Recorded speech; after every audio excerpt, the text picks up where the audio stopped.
Selon le classement du Japan Center for Economic Research, le Covid, la géopolitique et la démographie sont des facteurs qui vont chambouler le classement des grandes économies asiatiques.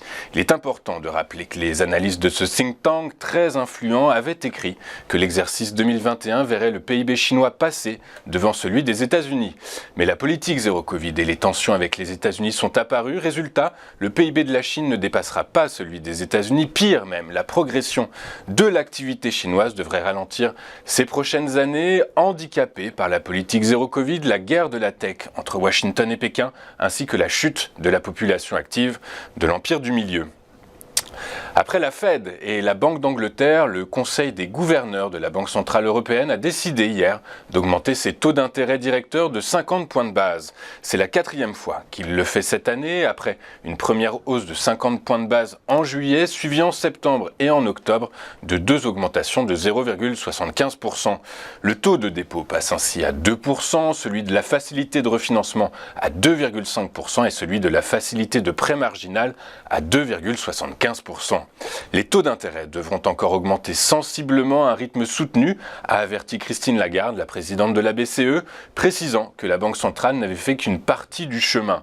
Les dernières prévisions macroéconomiques de la Banque centrale ont été revues à la hausse concernant l'évolution des prix. L'institution voit désormais l'inflation se situer à 6,3% l'an prochain par rapport aux prévisions de 5,5% faites en septembre dernier. Pour 2024, les prévisions sont portées de 2,3 à 3,4%, tandis que dans sa première estimation pour 2025, la BCE voit l'inflation à 2,3%. Christine Lagarde a également présenté les grandes lignes du resserrement quantitatif de la BCE et d'après le communiqué, la Banque centrale diminuera progressivement les réinvestissements à compter de mars 2023. La réduction sera plafonnée à 15 milliards d'euros par mois jusqu'à la fin du deuxième trimestre. Twitter suspend des comptes de journalistes qui ont évoqué les affaires et le jet privé d'Elon Musk. Au moins une dizaine de comptes de journalistes américains travaillant pour des médias de premier plan comme le New York Times, le Washington Post ou bien encore CNN ont vu leur accès bloqué. Coïncidence ou non, plusieurs de ces journalistes avaient réagi sur le réseau social à l'oiseau bleu au sujet de la décision d'Elon Musk de suspendre le compte qui rapportait automatiquement les trajets de son jet privé. En effet, mercredi dernier, le nouveau patron de Twitter a tweeté qu'une voiture avec son enfant à bord avait été suivie par un harceleur cinglé et semblait pointer du doigt le suivi de son jet privé comme en étant la raison. Il annonçait alors dans ce tweet qu'il allait poursuivre en justice la personne derrière le compte @ElonGen désormais suspendu. Regardons maintenant ce qu'il s'est passé hier sur les principales places boursières de la planète. Les principales bourses européennes ont fini la journée dans le rouge, un rouge vif qui s'explique par les relèvements des taux de 50 points de base de la Réserve fédérale américaine, de la Banque d'Angleterre et de la BCE, mais surtout, c'est le ton très hawkish utilisé par leur président qui a effrayé les investisseurs. Notons que les principaux marchés actions européens ont connu hier leur pire séance depuis 6 mois. À Paris, le CAC 40 a reculé de 3,09% à 6522 points, sa plus forte baisse depuis mars. Le FTSE lui a cédé 0,93% et le DAX a chuté de 3,28%. Les marchés actions à New York ont fini en nette baisse hier, les 3 principaux indices ayant enregistré leur pire décrue en plusieurs semaines, les investisseurs étant inquiets que les mesures agressives prises par la Fed pour lutter contre l'inflation fassent plonger l'économie en récession. Le Dow Jones a cédé 2,25% à 33 202 points, le S&P 500 a reculé de 2,49% à 3 895 points et le Nasdaq Composite a lui cédé 3,23% à 10 810 points. En Asie ce matin, le Nikkei s'est replié de 1,87% à 27 527 points. Les investisseurs ont été refroidis par la révision à la hausse par la BCE de ses projections d'inflation pour les prochaines années, ce qui induit mécaniquement une poursuite franche de la hausse de ses taux directeurs.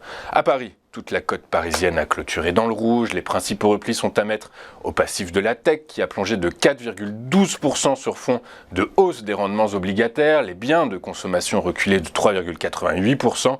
Les financières ont cédé 2,93% et la santé a reculé de 2,83%. Carrefour a réalisé la meilleure performance de la journée sur le SBF 120. Le titre s'est adjugé 1,35% à 15,81 €. Atos a lui chuté lourdement de 8,63% à 8,68 euros. C'est tout l'univers de la tech, très sensible aux évolutions des taux longs, qui a été douché par les propos des grands argentiers de la planète. Sur le marché obligataire, les rendements des emprunts d'État de la zone euro ont bondi après les annonces de la BCE, profitant de la fermeté de la Banque centrale face à l'inflation. Le 10 ans allemand a fini la journée en hausse de 17 points de base à 2,083%, son plus haut niveau en clôture depuis un mois, et son équivalent français a fini la journée à 2,591%. Quant au 10 ans américain, il baisse à 3,4518% après une série d'indicateurs économiques jugés décevants. Sur le marché pétrolier, le repli considérable des bourses, le discours ferme des banques centrales et la réouverture d'un oléoduc en Amérique du Nord ont mis un terme à la remontée des cours de l'or noir qui ont fini en baisse hier. Le prix du baril de Brent de la mer du Nord pour livraison en février a cédé 1,8% pour clôturer à 81,21 $.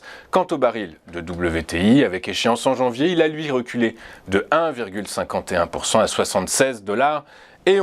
Enfin, sur le marché des monnaies virtuelles, après avoir réagi positivement à la publication des données sur l'inflation aux États-Unis, les cryptos ont cédé du terrain hier après l'annonce faite par la Fed d'augmenter de 50 points de base son taux directeur. Le Bitcoin a donc mis fin à 3 séances consécutives de hausse. Il accusait hier à la clôture un repli de 2,66% à 17 355 $. L'Ethereum, lui, a suivi le même chemin.